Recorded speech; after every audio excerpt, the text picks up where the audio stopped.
Hello everyone, எல்லாரும் எப்படி இருக்கீங்க?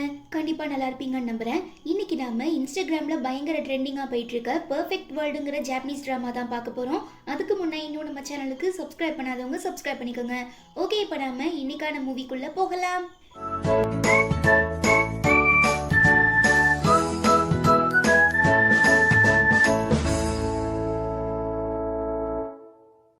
இந்த மூவிக்கான ஓப்பனிங் சீன்ல நம்ம ஹீரோயினான கவானா அவங்க சின்ன வயசுல படிச்சிட்டு இருந்த ஸ்கூல்ல இருக்கிற மரத்துல சாக்குரா பூக்கள் பூத்து குலுங்கி மலர்ந்து இருக்கிறத பார்த்துட்டு, இந்த மாதிரியான அழகிய அற்புதங்கள் பர்டிகுலர் சீசன்ல மட்டும்தான் நடக்கும், அப்படிதான் எனக்குமே. பட் என்னோட மனசு 2 தடவை மலர்ந்தது. நான் ஸ்கூல் படிக்கும் போது தான் ஃபர்ஸ்ட் டைமா என்னோட சீனியரை பார்த்தேன். அப்புறம் திரும்ப 24 வயசுல தான் நான் அவரை மீட் பண்ணேன்னு ஹீரோயின் மனசுல நினைக்கும் போது நமக்கு அப்படியே ஃப்ளாஷ்பேக் காட்டுறாங்க.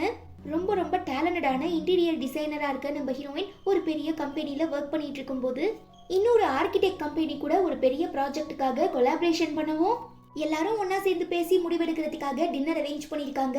இன்னைக்கு நைட்டு நாம போகணும், அங்க ஒரு பெரிய ஃபேமஸான அழகான ஆர்கிடெக்ட் வர போறாராம், ஆளு பார்க்க செம்மையா இருக்காருன்னு ஹீரோயின் கூட வேலை பார்க்குற ஒரு பொண்ணு சொல்ல, யார் அந்த ஆனழகன்னு எட்டி பார்த்தா நம்ம ஹீரோயினோட ஃபர்ஸ்ட் க்ரஷ், அதாவது சீனியர் நம்ம ஹீரோ இட்சுகியா. அவர் ஆசைப்பட்ட மாதிரி பெரிய ஆர்கிடெக்ட் ஆயிட்டாருன்னு ஹீரோயின் சந்தோஷப்படுறாங்க. அப்ப இவரை உனக்கு ஏற்கனவே தெரியுமான்னு ஃப்ரெண்ட்ஸ் கேட்க, ஆமா என்னோட சீனியர் தான்னு ஹீரோயின் சொல்லிடுறா. தென் டின்னருக்கு போறாங்க. பல வருஷத்துக்கு அப்புறம் திரும்ப இட்சுகி நம்ம ஹீரோவை பாக்குறதுனால ஹீரோயின் ரொம்ப சந்தோஷப்படுறா. ஈவன் ஹீரோவுமே அடையாளம் கண்டுபிடிச்சி, கவானா நீயா எப்படி இருக்கன்னு கேட்க செம குஷியாகிடுற நம்ம ஹீரோயின், சீனியர் என்ன தெரியுதா, நான் ரொம்ப நல்லா இருக்கேன், நீங்க எப்படி இருக்கீங்கன்னு கேட்டு அப்படியே 2 பேரும் ஜாலியா பேசுறாங்க. ஆக்சுவலாக நம்ம ஹீரோயின் ஸ்கூலில் படிக்கும்போது லைப்ரரி கமிட்டியில் இருந்திருப்பா. ஸோ நம்ம ஹீரோ நிறையவே புக்ஸ் எடுத்துகிட்டு வரவும் ஒருத்தருக்கு 2 புக் மட்டும் தான் அலர்ட் பண்ணியிருக்காங்க. ஸோ இதெல்லாம் எடுத்துகிட்டு போகக்கூடாதுன்னு சொல்லும்போது, பாப்பா புரிஞ்சுக்கம்மா, எனக்கு இந்த 4 புக்கும் ரொம்ப ரொம்ப முக்கியம், ப்ளீஸ் ஏதாவது பண்ணி இந்த புக்கை எனக்கு கூடன்னு ஹீரோ எவ்வளவோ கெஞ்சி பார்க்குறாரு. பட் ஹீரோயின் முடியவே முடியாதுன்னு சொல்லிடவும், சரி உன்னோட பேர் என்ன, கவானா, அப்போ உன்னோட பேரில் எனக்கு 2 புக்கு எடுத்து கொடுத்துரு, நான் திரும்ப வந்து தந்துடுறேன்னு ஹீரோ சொல்ல, போனா போது சீனியர் ரொம்ப கெஞ்சிறாரு, பார்க்கவே பாவமா இருக்குன்னு சொல்லி நம்ம ஹீரோயின் இறக்கப்பட்டு ரிஜிஸ்டர்ல நோட் பண்ணும்போது தான் ஒரு முக்கியமான புக்கை மட்டும் வெளியில எங்கேயும் எடுத்துட்டு போக கூடாதுங்கிற மாதிரி ஸ்ட்ரிக்டா ரூல்ஸ் போட்டிருக்காங்க. ஆனா நம்ம ஹீரோ எனக்கு இது கண்டிப்பா வேணும், நான் படிச்சே ஆகணும்னு ரொம்ப கெஞ்சி கேட்கவும், சரி அப்ப லைப்ரரியிலேயே உட்காந்து படிச்சுட்டு திரும்ப கொடுத்துட்டு போங்கன்னு ஹீரோயின் சொல்லிடுறா. நம்ம ஆளுமே கேட்டுக்கிட்டு லைப்ரரியில உட்காந்து படிக்கும்போது வெளியில இருந்து சூரிய வெளிச்சம் கண்ணில் குத்தவும் அழகா ஹீரோயின் வந்து எல்லா ஸ்கிரீனையும் லாக் பண்றாங்க. ரொம்பவே நன்றின்னு ஹீரோ சொல்ல, ஓகே என்கிட்ட ரொம்ப ரெக்வஸ்ட் பண்ணீங்களே, உங்களுக்கு என்ன இந்த புக்கு அவ்வளோ முக்கியமானு ஹீரோயின் கேட்க, ஆமாம் நான் ஒரு ஆர்கிடெக்டாக ஆசைப்படுறேன், ஸோ இந்த புக்கை படித்தா எனக்குமே நாலேஜ் கெயின் ஆகும், என்னால் முடிஞ்ச வரை நானுமே என்னோட கெரியர்லையும் கோல்லையும் ஃபோக்கஸாக இருக்க ஆசைப்படுறேன்னு ஹீரோ சொல்லியிருப்பாரு. மற்ற பசங்க மாதிரி இல்லாமல் தன்னோட இலக்கில் ரொம்பவே கான்சென்ட்ரேட்டடாக இருக்காருன்னு சொல்லி நம்ம ஹீரோயினுக்கு அப்போதுலேருந்தே ஹீரோவை ரொம்ப பிடிச்சி போயிடும். ஸோ அவரை பற்றி தெரிஞ்சுக்கிறதுக்காக ஃபாலோ பண்ணும்போது தான் நம்ம ஹீரோ ஒரு பேஸ்கெட் பால் பிளேயருங்கிற விஷயத்த ஹீரோயின் தெரிஞ்சுப்பா. அப்புறம் என்ன, இது ஒன்னே போதும், இதை வச்சே ஹீரோவை அடிக்கடி பார்க்கலான்னு சொல்லி அந்த பேஸ்கெட் பால் கோர்ட்டுக்கு பக்கத்துல ஒரு பெரிய சாக்குரா ட்ரீ, நம்ம ஸ்டார்டிங்ல பார்த்தோம்ல அந்த மரம் இருக்கும். அதனால நம்ம ஹீரோயின் ஸ்கூல்ல நடக்க போற ஒரு பெரிய டிராயிங் காம்படிஷன்ல அந்த சாக்குரா ட்ரீயை வரைகிற மாதிரி அடிக்கடி போய் அங்க உட்காந்துக்கிட்டு ஒரு சைடு வரைஞ்சுக்கிட்டே இன்னொரு சைடு நம்ம ஹீரோவை சைட் அடிச்சிட்டு இருந்திருப்பா. ஆனா என்ன, கடைசி வரைக்கும் தன்னோட காதல ஹீரோ கிட்ட சொல்லியிருக்க மாட்டா. இப்போ அதெல்லாம் நினைச்சு பார்த்து பயங்கரமா ஃபீல் பண்ணிட்டு இருக்கும்போது, நீ ஹீரோ கூட ரொம்ப கேஷுவலா பேசுறத பார்த்தா உனக்கு அவரை ரொம்ப பிடிக்கும் போலன்னு ஃப்ரெண்டு கேட்க, ஆமான்னு சொல்லிக்கிட்டே ஹீரோயின் திரும்புறா. அப்ப நம்ம ஹீரோ ரொம்ப கஷ்டப்பட்டு தவழ்ந்து தவழ்ந்து ஊறி வந்து நடக்க முடியாம ஒரு வீல் சேர்ல உட்கார்றத பார்த்ததும் ஹீரோயினுக்கு செம ஷாக் ஆகிடுது. ஆனா நம்ம ஹீரோ ரொம்ப ஜாலியா பேசிட்டு, ஓகே இன்னொரு நாள் மீட் பண்ணலான்னு சொல்லிட்டு அங்கே இருந்து கிளம்பிடுறான். பட் ஹீரோயினால இந்த அதிர்ச்சியிலேருந்து மீளவே முடியல. என்னவா இருக்குங்கிறத தெரிஞ்சுக்கிறதுக்காக அடுத்த நாள் ஆஃபீஸ்க்கே போயிடுறா. அங்கே நம்ம ஹீரோ வீல் சேர்ல உட்காந்து டிசைன் பண்ணிட்டு இருக்கதை பார்த்ததும் மனசுடைஞ்சு போயிடுற ஹீரோயின், எங்க நாம ஃபீல் பண்றத பார்த்து ஹீரோ வருத்தப்படுவாரோன்னு சொல்லி ஹீரோயின் ரொம்பவே ஜாலியா சேர் அப் பண்ற மாதிரி பேசவும் ஹீரோ ரொம்ப சந்தோஷப்படுறாரு. அப்போ ஒருத்தர், நீங்க 2 பேரும் தான் இந்த ப்ராஜெக்டுக்காக ஒன்னா வேலை பார்க்க போறீங்கன்னு சொல்லவும் ஹீரோயின் முகத்துல அப்படி ஒரு ஆனந்த புன்னகை. தென் 2 பேரும் ஓரளவுக்கு ஒர்க்கை கம்ப்ளீட் பண்ணிட்டு ரொம்பவே ஜாலியா பேசிட்டு நடந்து போயிட்டு இருக்கும் போதுதான் சாப்பிட்றதுக்காக ஒரு ரெஸ்டாரண்ட்குள்ள போறாங்க. நம்ம ஹீரோ இந்த மாதிரி 5 வருஷத்துக்கு முன்னே நான் 3rd இயர் படிச்சுட்டு இருக்கும்போது காலேஜை முடிச்சுட்டு சைக்கிளில் வீட்டுக்கு போயிட்டு இருக்க வழியில ஒரு கார்காரன் என் மேலே இடிச்சு பெரிய ஆக்சிடென்ட் பண்ணிட்டான். எனக்கு ஸ்பைனல் கார்டில் ரொம்ப சிவியராக அடிபட்டதுனால என் இடுப்புக்கு கீழே இருக்கிற எல்லா பார்ட்ஸுமே செயலிழந்து போயிடுச்சு. அதனால தான் இப்போ நான் நடக்க முடியாமல் வீல் சேரில் உட்காந்துருக்கேன். பட் என்னோட நிலைமை இப்படி ஆயிடுச்சுன்னு நினச்சி நான் என்றைக்குமே வருத்தப்பட்டது கிடையாது.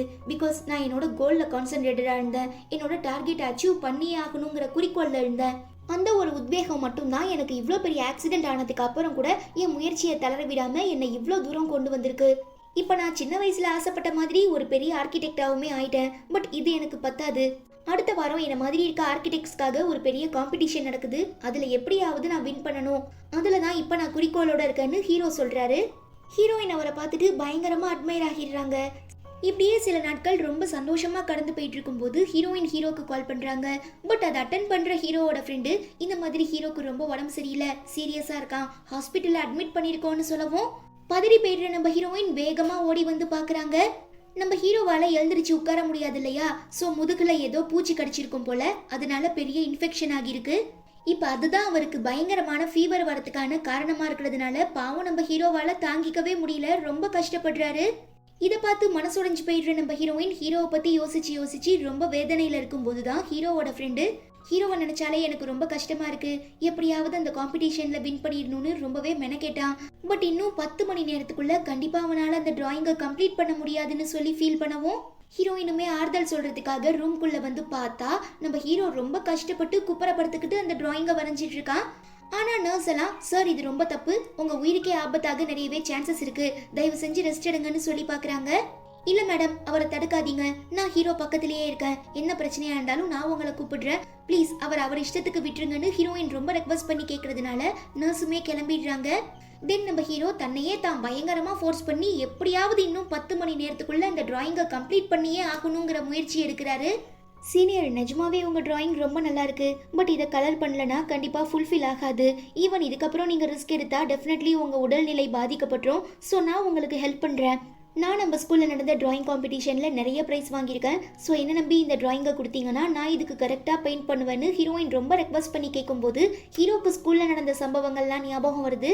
ஆக்சுவலாக ஹீரோவை சைத்தடிக்கிறதுக்காக ஹீரோயின் ஒரு பெயிண்டிங் பண்ணியிருப்பால, அதை கேலரியில் பார்த்துட்டு நம்ம ஹீரோ இந்த கவானா பொண்ணுக்குள்ள இவ்வளோ திறமையான்னு சொல்லி ரொம்ப அட்மையர் ஆகியிருப்பான். இப்போ அதெல்லாம் ஞாபகம் வரவும் ஹீரோயினை நம்பி கலர் பண்ணுறதுக்காக தன்னோட பெயிண்டிங்கை கொடுத்துடுறாரு. ஈவன் ஹீரோயினுமே ஒரு தடவையும் ஹீரோ கிட்ட கேட்டு தான் கலர் பண்ணுறா. ஸோ ஃபைனலாக அந்த அவுட்லெட்டை பார்த்துட்டு ரொம்ப சந்தோஷப்படுற நம்ம ஹீரோ கிட்ட சொல்ல ஆசையாக திரும்பினா பாவன மாலு டயர்டில் நல்லா அசந்து தூங்கிட்டு இருக்காரு. பட் அந்த பெயிண்டிங் நிஜமாவே ரொம்ப சூப்பராக இருக்கிறதுனால நம்ம ஹீரோ ஆசைப்பட்ட மாதிரி அந்த காம்படிஷனில் ஃபர்ஸ்ட் ப்ரைஸ் வாங்கிடுறான். ஆனால் அந்த கிரெடிட்ஸை தான் மட்டும் ஏற்றுக்காம தனக்கு ரொம்பவே உதவியாக இருந்த ஹீரோயின் கூடயுமே ஷேர் பண்ணிக்கிறாரு. ஸோ ஆஃபீஸில் இருக்கிற எல்லாருமே பார்த்து ரொம்ப சந்தோஷப்படுறாங்க. இப்போ நம்ம ஆளுங்க 2 பேருக்கு நடுவுலையும் ஓரளவுக்கு அண்டர்ஸ்டாண்டிங் வந்துட்டதுனால ஒன்றா சேர்ந்து ரொம்ப ஜாலியாக பெயிண்டிங் பார்க்குறதுக்காக கேலரிக்கு போகிறாங்க. அப்போ போகிற பாதையில் சில பசங்க உட்காந்து விளையாண்டுட்டு இருக்கவும் கொஞ்சம் தள்ளி போங்கன்னு ஹீரோ எவ்வளவோ சொல்லி பார்க்குறான். பட் குழந்தைங்க ரெஸ்பான்ஸ் பண்ண மாட்றாங்க. அப்புறம் நம்ம ஹீரோயின் தான் அந்த குழந்தைங்களோட பேரண்ட்ஸ் கிட்ட சொல்லி எல்லாரையும் நகர வச்சுட்டு ஹீரோயினை கூட்டிகிட்டு போகிறாங்க.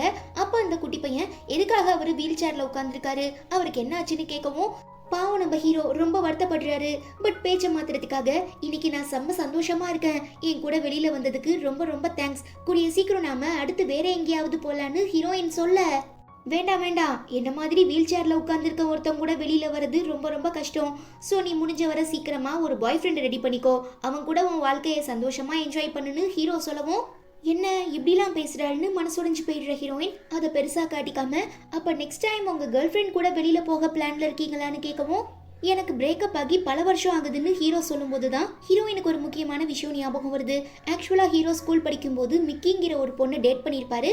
இப்போ அந்த மிக்கி சீனியரை பத்தி தான் பேசுறீங்களான்னு ஹீரோயின் கேட்க, பரவாயில்லையே உனக்கு அதெல்லாம் இன்னும் ஞாபகம் இருக்கா? யா ஞாபகம் இருக்கு. சரி என்ன ஆச்சு? அவங்க தான் உங்களை ரொம்ப உண்மையா லவ் பண்ணிட்டு இருந்தாங்களே, பட் என்ன காரணத்துக்காக பிரேக்கப் பண்ணிட்டு போனாங்கன்னு ஹீரோயின் கேட்குறா. அதுவா, நான் என் பேண்ட்லயே சுச்சா போயிட்டேன், அதை தாங்கிக்க முடியாம தான் அவன் என்னை விட்டுட்டு போயிட்டான்னு ஹீரோ சொல்ல, எது பேண்ட்ல சுச்சா போயிட்டீங்களா? இவ்வளோ பெரிய பையனா வளர்ந்துருக்கீங்க, உங்களால அதை கூட கண்ட்ரோல் பண்ண முடியாதான்னு கேட்டு ஹீரோயின் கத்தவும் சுத்தி உட்கார்ந்துருக்க எல்லாருமே நம்ம ஹீரோவை ஒரு மாதிரி பாக்குறாங்க. பாப்பா கொஞ்சம் மெதுவா பேசு, நான் ஏற்கனவே சொன்னேன்ல எனக்கு ஆக்சிடென்ட் ஆனதுக்கு அப்புறம் இடுப்புக்கு கீழே இருக்க எல்லா பார்ட்ஸுமே செயலிழந்து போயிடுச்சுன்னு. ஸோ என்னால் எதையும் கண்ட்ரோல் பண்ண முடியாது, அதனால தான் எனக்கு பிரேக்கப்புமே ஆச்சுன்னு ஹீரோ சொல்ல, ஐயோ சாரி சீனியர், என்னை மன்னிச்சிருங்க, நான் தெரியாம கேட்டுட்டேன்னு ஹீரோயின் ரொம்ப வருத்தப்படுறா. இருக்கட்டும் பரவாயில்ல, நான் வெளிப்படையா சொல்லாத வர என்னை பத்தின மர்மங்களை யாராலையுமே தெரிஞ்சுக்க முடியாதுன்னு ஹீரோ ரிப்ளை பண்றான். ஓகே சீனியர், இந்த வீக்கெண்ட்ல நம்ம ஸ்கூல் ரீயூனியன் இருக்கு, நம்ம 2 பேரும் ஒண்ணா சேர்ந்து போலாமான்னு ஹீரோயின் கேட்க, யா ஷோர் கண்டிப்பான்னு சொல்லி நம்ம ஹீரோயினுமே ரொம்ப சூப்பரா ரெடியாகி போறாங்க. நம்ம ஆள் ஆல்ரெடி ஸ்கூல்ல பயங்கர ஃபேமஸ்ங்கிறதுனால ஃப்ரெண்ட்ஸ் எல்லாம் ரவுண்டு கட்டிடவும் ஓகே நீங்க பேசிட்டு இருங்கன்னு சொல்லிட்டு ஹீரோயின் தனியா வந்துடுறா. அப்பா உங்க கூட படிச்ச கீபாங்கிற பையன் வந்து எப்படி இருக்க, என்ன ஞாபகம் இருக்கா, நான் இப்ப சிஸ்டம் இன்ஜினியரா இருக்கேன்னு சொல்ல, பரவாயில்லடா நீ கூட பொழைச்சிக்கிட்ட போல, ஸ்கூல் படிக்கும் போது எப்ப பார்த்தாலும் எங்க எல்லார்கிட்டயும் கலாட்டா பண்ணிட்டே இருப்ப, இப்பயாவது திருந்தனியா இல்லையான்னு ஹீரோயின் நக்கலா கேட்கவும், சரி சரி விடு, பழைய கதையை பத்தி பேசி என்னை அவமானப்படுத்தாத, நான் இப்போ ஒரு நல்ல பொசிஷன்ல இருக்கேன், சரி நீ என்ன பண்றேன்னு கேட்கும்போது ஹீரோயின் திரும்பி ஹீரோவை பார்க்கவும், அது இட்சுகி சீனியர் தானே, என்னாச்சு அவருக்குன்னு கேட்க, இந்த மாதிரி ஹீரோயின் ஆக்சிடென்ட்டை பத்தி சொல்றாங்க. அப்போ நீங்க 2 பேரும் டேட்டிங் பண்ணிட்டு இருக்கீங்களான்னு கீபா கேட்கறான். அதெல்லாம் இல்ல, நாங்க 2 பேரும் ஜஸ்ட் ஒரே கம்பெனிக்காக வேலை பார்க்கறோம் அவ்வளோதான்னு சொல்லிட்டு ஹீரோயின் திரும்பினா, நம்ம ஹீரோ லவ் பண்ணார்ல மிக்கிங்கிற ஒரு பொண்ணு, அவங்க ஹீரோ கிட்ட பேசுறாங்க. ஸோ நம்மளுமே கொஞ்சம் இங்க வெயிட் பண்ணு, நான் போய் தனியா பேசிட்டு வரேன்னு சொல்லிட்டு அங்கே இருந்து கிளம்புனதும் மனசு கேட்காத நம்ம ஹீரோயின் ஹீரோவும் மிக்கியும் என்ன பேசுறாங்கிறத கேட்கறதுக்காக பின்னாடியே போறா.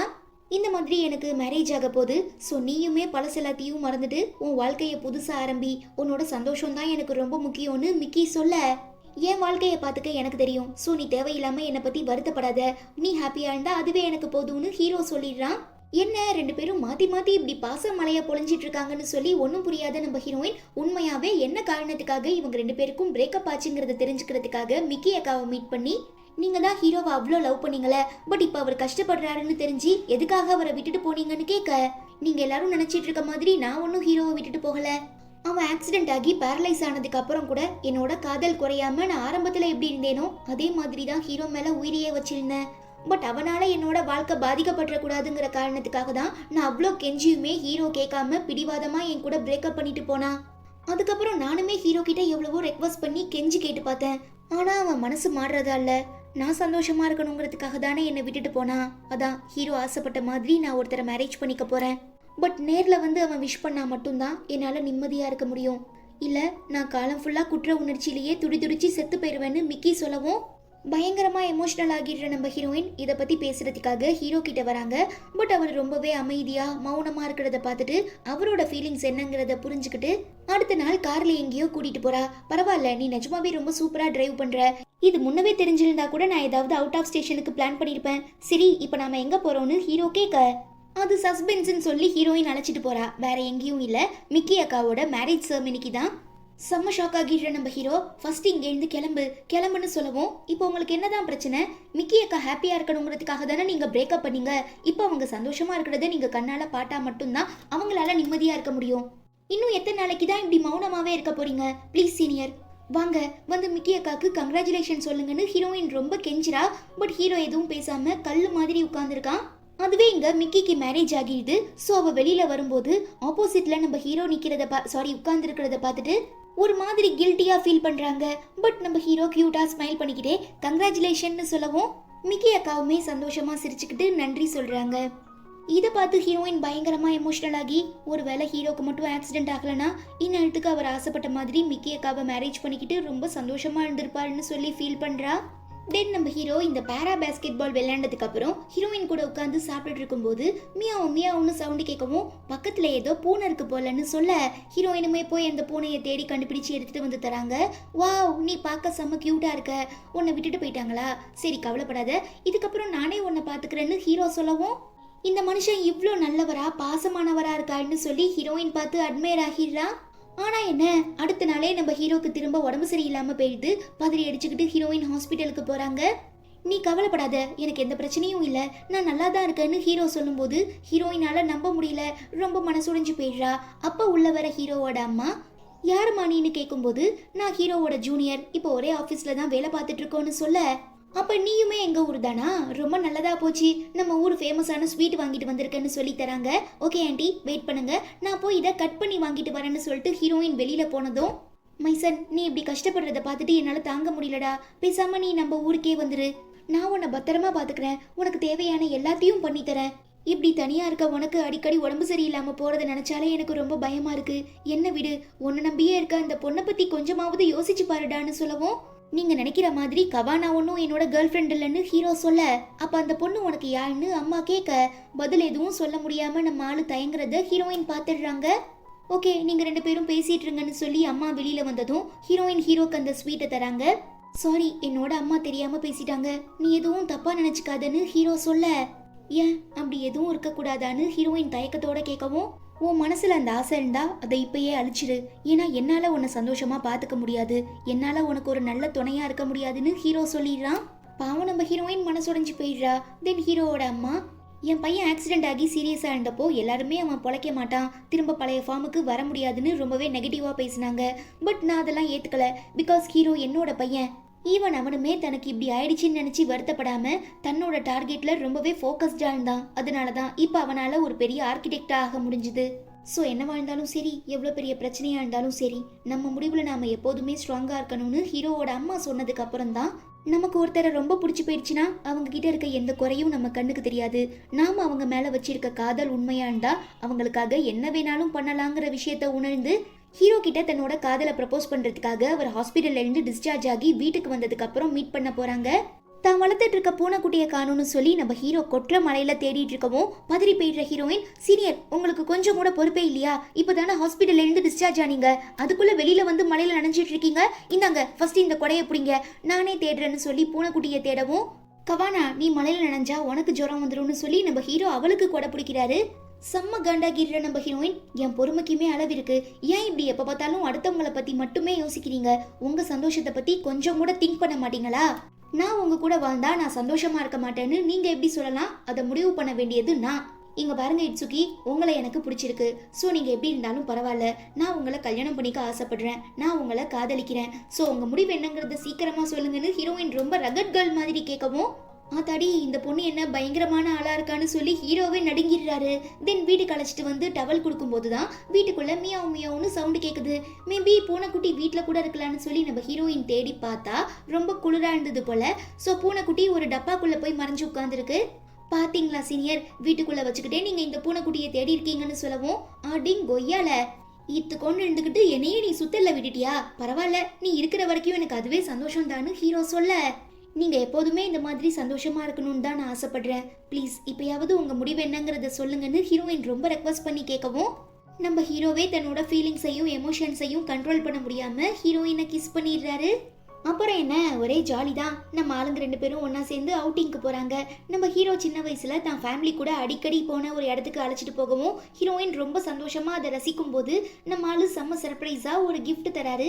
என்னன்னு ஓபன் பண்ணி பார்த்தா உள்ள அழகான ஒரு கியூட்டான செயின் இருக்கவும் செம்ம ஹாப்பி ஆகிடுற நம்ம ஹீரோயின், இதை நீங்களே போட்டு விடுங்கன்னு சொல்ல நம்ம ஹீரோ அழகா அதை கழுத்துல போட்டு விட்டு தன்னோட காதலை ப்ரப்போஸ் பண்றான்.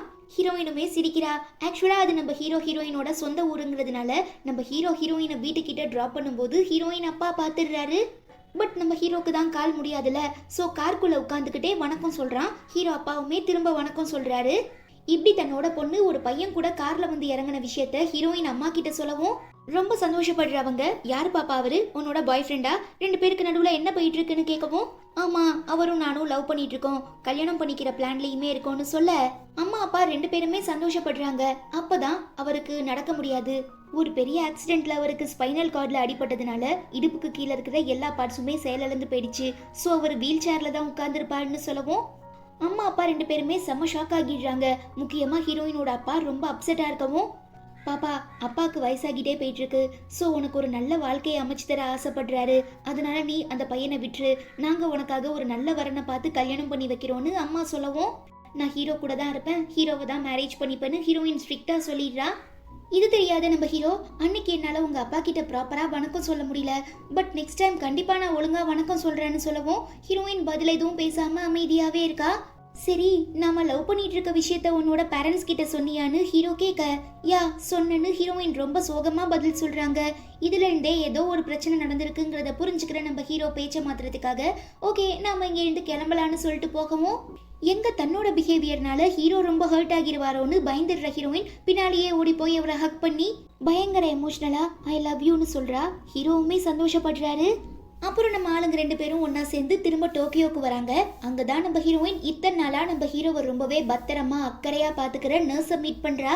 ஹீரோ மாதிரி ஒரு டிசேபிள் பர்சனை பார்த்தா எல்லாருமே இறக்கப்படுவாங்க. பட் நீ அவனுக்கு கேர்ள் ஃப்ரெண்டாக இருக்கணும்னு நினைக்கிறது ரொம்ப ரொம்ப கஷ்டம். பிகாஸ் கண்டிப்பாக உன்னால் அவனை பார்த்துக்க முடியாது. ஸோ எதுக்கும் நீ இன்னொரு தடவை நல்லா யோசிச்சு பாருமான்னு நான் சொல்ல, ஹீரோயின் தன்னோட முடிவை மாற்றிக்கிறதாவே இல்லை. இத்தனை நாளாக நம்ம ஹீரோக்கு ஆஃபீஸ் ஒர்க்கில் மட்டும்தானே உதவி பண்ணி பக்கத்துலேயே இருந்தா. பட் இதுக்கப்புறம் நம்ம ஹீரோ வீட்டுக்கு வந்து அவருக்கு தேவையான எல்லா ஹெல்ப்பையும் பண்ணி அவரையும் பார்த்துக்கிட்டு தன்னால் முடிஞ்ச வரை சப்போர்ட்டிவாக இருக்கணுங்கிறதுக்காக பயங்கரமான எஃபோர்ட்லாம் போடுறாங்க. அப்படி இருக்கும்போது தான் ஒரு நாள் ஹீரோயினோட அம்மா கால் பண்ணி, நீ இன்னும் அந்த வீல் சேர் பையன் கூட பழகிட்டு தான் இருக்கியா? அப்பா உன்னை நினச்சி ரொம்ப கவலைப்படுறாருமா. அவருக்கு இப்போ உடம்பு சரியில்லை. ஸோ நீ அந்த பையன் கூட பிரேக்கப் பண்ணிட்டு திரும்ப ஊருக்கே வந்துடுன்னு சொல்லவும், எனக்கு ஒரு முக்கியமான மீட்டிங் இருக்கு, நான் அப்புறம் பேசுறேன்னு சொல்லி காலை கட் பண்ணிடுறேன் நம்ம ஹீரோயின். ஏன் யாருமே தன்னோட ஃபீலிங்ஸை புரிஞ்சுக்க மாட்டாங்கன்னு சொல்லி பயங்கரமாக டிப்ரெஸ் ஆகி அதை பற்றியே யோசிக்கும் போது, இன்னும் கொஞ்ச நேரத்தில் ட்ரெயின் வந்துடும், நாம இங்கே இருந்து கிளம்பலான்னு ஹீரோ சொல்கிறாரு. ஆனால் ஹீரோயின் அதுக்கு ரெஸ்பான்ஸ் பண்ணாமல் அமைதியாகவே இருக்கா. பட் ஆப்போசிட்ல வர ஒரு பர்சன் தெரியாம இடிச்சிடவும் நம்ம ஹீரோயின் பேலன்ஸ் இல்லாம கீழே விழுந்துடுறாங்க.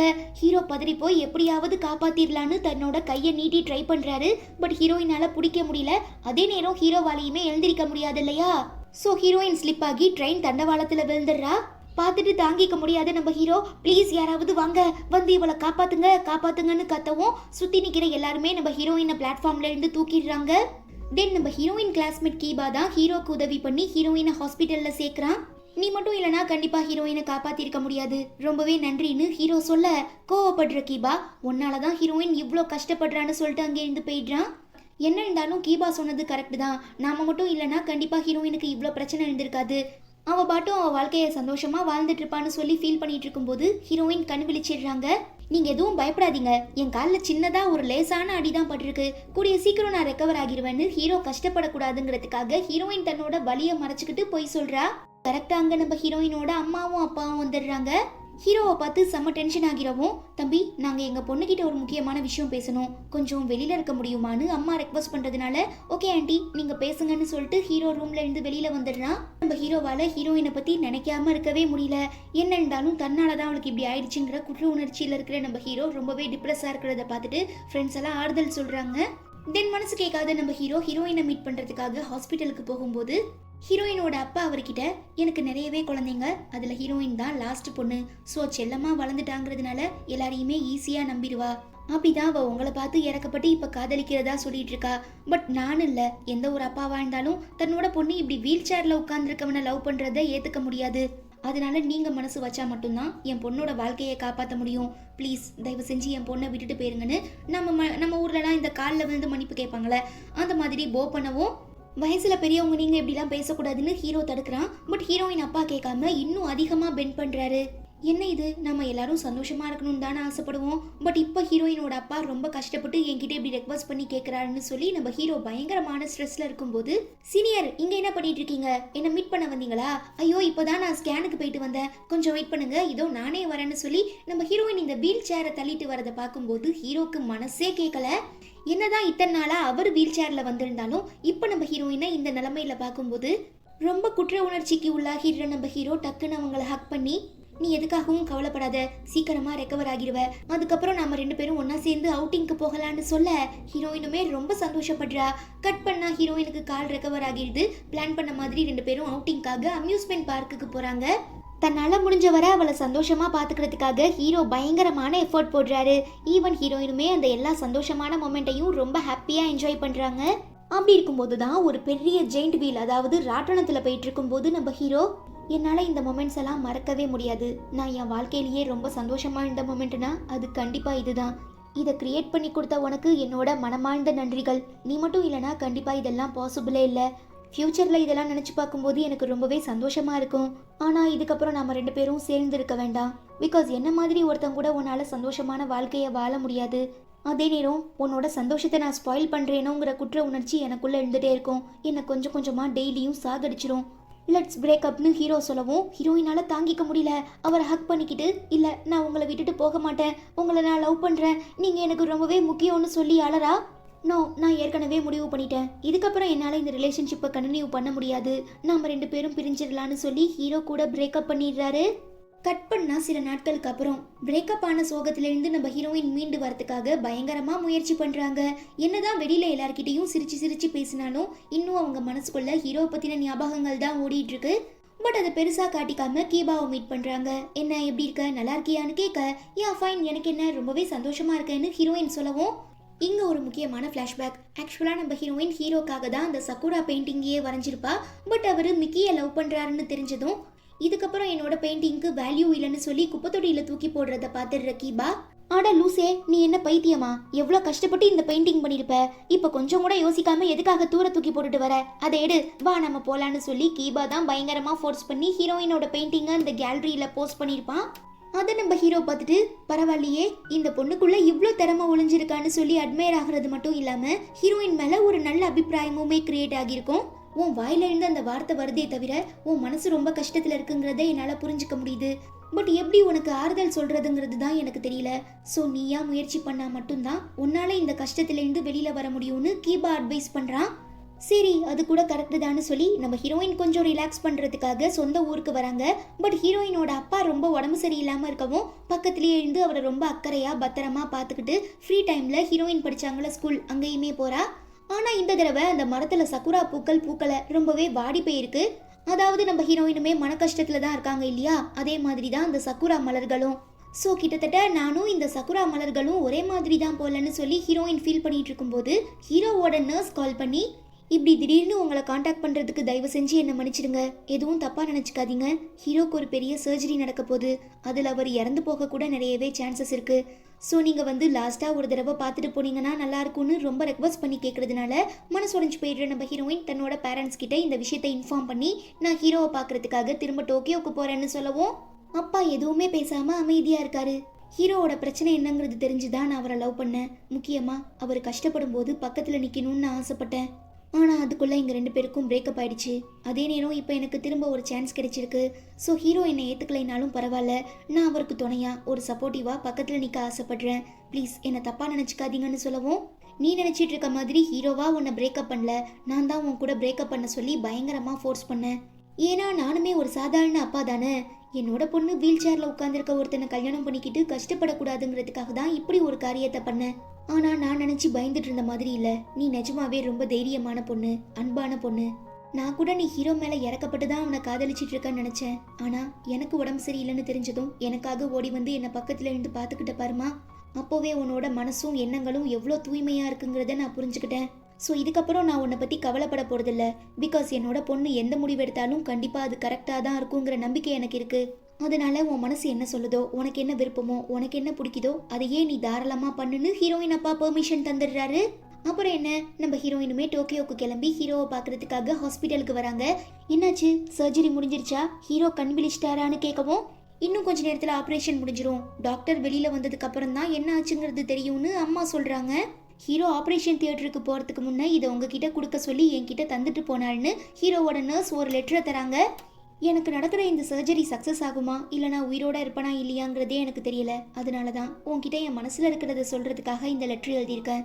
நீ என் கூட இருக்கும்போது நான் என்னோட எல்லா கஷ்டங்களையும் மறந்துட்டு நிஜமாவே ரொம்ப ரொம்ப சந்தோஷமாக இருந்தேன். அதெல்லாம் நினச்சி பார்க்கும்போது இப்போ கூட எனக்கு ரொம்ப ஹாப்பியாக இருக்குது. நான் ஸ்கூல் படிக்கும்போது ஒரு ஆர்கிடெக்ட் ஆகணுங்கிற ஆசையில் என்னோட கனவையும் லட்சியத்தையும் அடையிறதுக்காக என்னால் முடிஞ்ச வரை பயங்கரமாக எஃபோர்ட் போட்டு முயற்சி பண்ணேன்.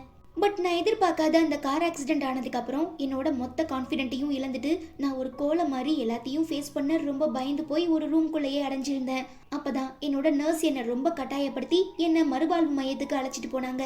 என்னதான் ஆரம்பத்தில் எதுலேயுமே விருப்பம் இல்லாமல் நான் ஏனோ தானோன்னு இருந்தாலும் அதுக்கப்புறம் தான் அவங்கள பார்த்து பயங்கரமாக மோட்டிவேட் ஆகி முடிஞ்ச வரை நானுமே என்னோட ஒர்க்ஸை பார்த்துக்க முயற்சி பண்ணேன். ஃபைனலாக என்னோட எல்லா முயற்சிக்கும் பலன் கிடைச்சிது. நானுமே ஆசைப்பட்ட மாதிரி ஒரு பெரிய ஆர்கிடெக்ட் ஆனேன். இருந்தாலும் எனக்கு என்னமோ என்னோட வாழ்க்கை ஃபுல்ஃபில் ஆகாத மாதிரி, முழுமை அடையாத மாதிரி ஃபீல் பண்ணிட்டு இருக்கும்போது தான் நீயுமே என் லைஃப்குள்ளே வந்த. மேபி நான் ஃபஸ்ட்டாக காதலிச்ச மிக்கி என் கூட இருந்திருந்தா கூட இவ்வளோ சந்தோஷப்பட்டிருப்பேனா இல்லையாங்கிறது எனக்கு தெரியல. ஆனால் நீ எதிர்பார்க்காத நேரத்தில் என் வாழ்க்கைக்குள்ளே வந்து என் லைஃப்பை டோட்டலாக மாற்றி இந்த உலகத்திலேயே என்னை ரொம்ப சந்தோஷமான மனுஷனாக ஃபீல் பண்ண வச்ச. எனக்கெல்லாம் காதல் கல்யாண வாழ்க்கைலாம் செட் ஆகாதுன்னு சொல்லி என்னோட இதயத்தை நான் ஒரு பெரிய இரும்பு கதவால் அடைச்சி வச்சிருந்தேன். ஆனால் நீ ரொம்ப அசால்ட்டாக எல்லாத்தையுமே அடித்து உடைச்சிட்டு ரொம்ப அழகாக வந்து என் மனசுக்குள்ளே உட்காந்துட்ட. நானுமே உன்னோட அன்பை புரிஞ்சுக்கிட்டு உன்னை உண்மையாக காதலிக்க ஆரம்பித்தேன். என்னால் முடிஞ்ச வரை உன்னை ரொம்ப பத்திரமா பாசமாக பார்த்துக்கிறதுக்காக எவ்வளவோ முயற்சி பண்ணேன். ஆனால் என்னால் முடியலை. அதனால தான் என்னால் நீ கஷ்டப்படக்கூடாது, உன் வாழ்க்கையை நீ சந்தோஷமாக நிம்மதியாக வாழணுங்கிறதுக்காக தான் நான் உன் கூட பிரேக்கப் பண்ணேன். ஆனால் இன்னும் என்னால் உன்னை மறக்க முடியலை. உன் கூட ஹாப்பியாக இருந்த எல்லா மொமெண்ட்டையும் திரும்ப திரும்ப நினச்சி பார்த்து தான் இப்போ நான் சந்தோஷப்பட்டுட்ருக்கேன். ஒருவேளை இந்த சர்ஜரி சக்ஸஸ்ஃபுல்லாக முடிஞ்சு நான் திரும்ப உயிரோட வந்தா நம்ம 2 பேரும் ஒன்றா சேர்ந்து நம்ம ஸ்கூலில் இருக்க அந்த சக்குரா ட்ரீயை பார்க்கலான்னு ஹீரோ எழுதியிருக்கான். படித்து பார்த்துட்டு ரொம்ப எமோஷ்னல் ஆகிடுற நம்ம ஹீரோயினால் தன்னோட ஃபீலிங்ஸை கண்ட்ரோல் பண்ணவே முடியல. வாய் விட்டு மனசு விட்டு கதறி கதறி அழுவ ஆரம்பிச்சிடுறாங்க. கட் பண்ணால் சில நாட்களுக்கு அப்புறம் நம்ம ஹீரோயின் மட்டும் தனியாக நின்று அந்த சக்குரா ட்ரீயை பார்த்துட்டு இருக்கா. அவ்வளோதான், ஹீரோ இறந்து போயிட்டான் போலன்னு நம்ம நினைப்போம். பட் அங்கே தான் ஒரு க்யூட்டான ட்விஸ்ட். நம்ம ஹீரோக்கு எதுவும் ஆகலை, ஆப்ரேஷன் சக்ஸஸ் ஆகி இப்போ உயிரோட தான் இருக்காரு. நாம் ஸ்கூல் படிக்கும்போது இந்த இடம் எப்படி இருந்துச்சோ இப்பயும் அதே மாதிரி தான் இருக்குது, இன்னும் கொஞ்சம் கூட மாறலன்னு ஹீரோ சொல்ல என்னோட மனசுமே அப்படிதான். நான் உங்களை அப்போ எவ்வளோ காதலிச்சேனோ இப்பயும் அந்த அன்பு குறையாம உண்மையாக தான் இருக்கேன். ஸோ ப்ளீஸ் என்னோட காதல் அக்செப்ட் பண்ணிக்கோங்கன்னு ஹீரோயின் கேட்க ஹீரோ ரொம்ப க்யூட்டாக சிரிச்சுக்கிட்டே, நான் அந்த ஆப்ரேஷனுக்கு போகிறதுக்கு முன்னே இறந்து போனாலும் பரவாயில்லங்கிற மைண்ட் செட்டில் தான் இருந்தேன். பட் அப்போ கூட எனக்கு உன்னை பற்றின ஞாபகங்கள் தான். திரும்ப நாம் குணமாகி வந்துட மாட்டோமா, ஹீரோயினை பார்த்துட மாட்டோமாங்கிற ஏக்கத்தோடையே தான் இருந்தேன். ஸோ என்னை பொறுத்தவரை நீ என் வாழ்க்கையில் இருந்தால் மட்டும்தான் என்னோட உலகம் பர்ஃபெக்டாக இருக்கும், என் வேர்ல்டே பர்ஃபெக்ட் வேர்ல்டாக இருக்கும். அதனால நீ என்ன மேரேஜ் பண்ணிக்கிறியான்னு கேட்டு ஹீரோ ப்ரப்போஸ் பண்ணிடுறான். இதுக்கு தான் செல்லக்குட்டி நானுமே வெயிட் பண்ணிட்டு இருந்தேன்னு சொல்லி ஹீரோயின் ஹீரோவோட ப்ரப்போசலை அக்செப்ட் பண்ணிக்கிறாங்க. அப்புறம் என்ன, நம்ம ஆளுங்க 2 பேரும் ஒன்றா சேர்ந்து பேரண்ட்ஸை கன்வின்ஸ் பண்ணி ஒரு வழியாக மேரேஜ் பண்ணிக்கிறாங்க. என்னதான் நாம நிறைய படிச்சு ஒரு நல்ல வேலையில இருந்து கை நிறைய சம்பாதிச்சு வாழ்க்கை வாழ்ந்தாலும் அதெல்லாம் பர்ஃபெக்ட் கிடையாது. நம்மளை ஏத்துக்கிற மாதிரி ஒரு பார்ட்னர் இருந்தா மட்டும்தான் நம்மளால ஒரு பர்ஃபெக்டான வாழ்க்கையை வாழ முடியுங்கிறது தான் இந்த படத்துல நமக்கு ரொம்ப கிளியரா எக்ஸ்பிளைன் பண்ணியிருக்காங்க. ஸோ அன்பு ஒன்று தான் சார் அனாதைங்கிற மாதிரி அன்புக்காக தான் இந்த உலகத்தில் இருக்கிற நாம எல்லாருமே ஏங்கிட்டு இருக்கோம்.